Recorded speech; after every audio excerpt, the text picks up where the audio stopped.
el materialismo y la inmoralidad. Como se sabe, las Naciones Unidas fueron fundadas 3 o 4 países. Ellos fueron los que la fundaron, que a la sazón estaban contra Alemania. Las Naciones Unidas fueron creadas por naciones que se unieron contra Alemania en la Segunda Guerra Mundial. Constituyeron un órgano denominado Consejo de Seguridad, que convirtió a esos países en miembros permanentes y le otorgó el derecho de veto. Nosotros no estábamos presentes en ese momento. Las Naciones Unidas se configuraron de acuerdo con esos países que tenían la intención de que nos sumáramos a los planes originales. Esa es la esencia real de las Naciones Unidas cuando se fundaron hace más de 60 años. Eso sucedió en ausencia de unos 165 países a razón de 1 a 8. Es decir, 1 estaba presente y 8 estaban ausentes. Esos países redactaron la carta, de la cual tengo aquí una copia.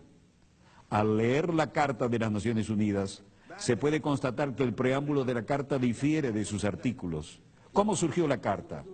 Todos los que asistieron a la Conferencia de San Francisco en 1945 participaron en la redacción del preámbulo, pero dejaron los artículos y el reglamento interno del llamado Consejo de Seguridad en manos de los expertos, los especialistas y los países interesados, países que habían establecido el Consejo de Seguridad, los que se habían unido contra Alemania. El preámbulo es muy atractivo, nadie lo objeta, pero todas las disposiciones que aparecen después lo contradicen completamente. Rechazamos esas disposiciones y nunca las respaldaremos. Se volvieron obsoletas después de la Segunda Guerra Mundial. En el preámbulo, por ejemplo, se afirma que todas las naciones, pequeñas o grandes, son iguales. ¿Somos iguales en lo que respecta a los pueblos y en los puestos permanentes del Consejo de Seguridad? No, no lo somos. En el preámbulo se afirma por escrito que todas las naciones son iguales, sean pequeñas o grandes. ¿Tenemos nosotros derecho de veto? ¿Somos iguales? No. En el preámbulo se dice que tenemos igualdad de derechos, ya sean nuestros países grandes o pequeños. Eso es lo que se declara y lo que acordamos en el preámbulo. Por tanto, el veto en el Consejo de Seguridad contradice la Carta. No aceptamos ni reconocemos el veto. En el preámbulo de esta Carta se afirma que no se deberá recurrir a la Fuerza Armada, salvo en interés común. Ese es el preámbulo que acordamos y firmamos, y nos sumamos a las Naciones Unidas porque queríamos que esta Carta reflejara eso. Se indica que solo se recurrirá a la Fuerza Armada en interés común de todas las naciones. ¿Pero qué ha sucedido desde entonces? Han estallado 65 guerras desde la creación de las Naciones Unidas y desde la creación del Consejo de Seguridad. 65 guerras desde su creación, con millones y millones de víctimas, más que en la Segunda Guerra Mundial.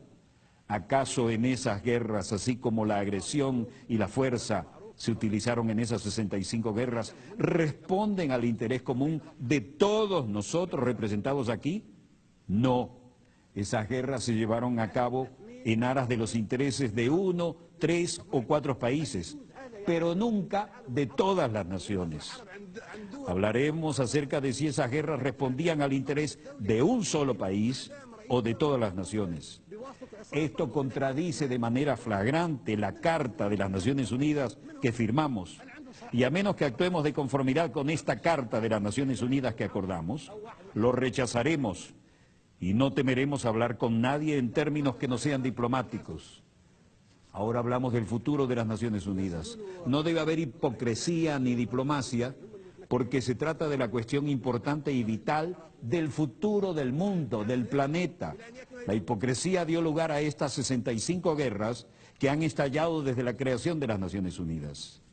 Si un país, Libia por ejemplo, agrediera a Francia, entonces la organización entera respondería porque Francia es un Estado miembro soberano de las Naciones Unidas y todos compartimos la responsabilidad colectiva de proteger la soberanía de todas las naciones.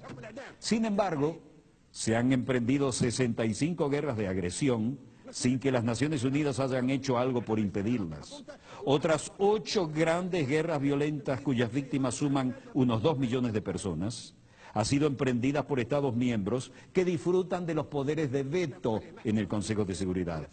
Esos países que pretenden que creamos que tratan de mantener la soberanía e independencia de los pueblos, utilizan en realidad la agresión contra los pueblos.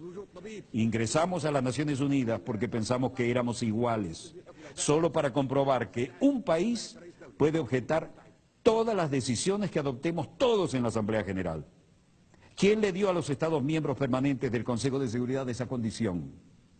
4 de ellos se concedieron esa condición ellos mismos. El único país que nosotros en esta Asamblea elegimos con la condición de Estado miembro permanente en el Consejo de Seguridad es China.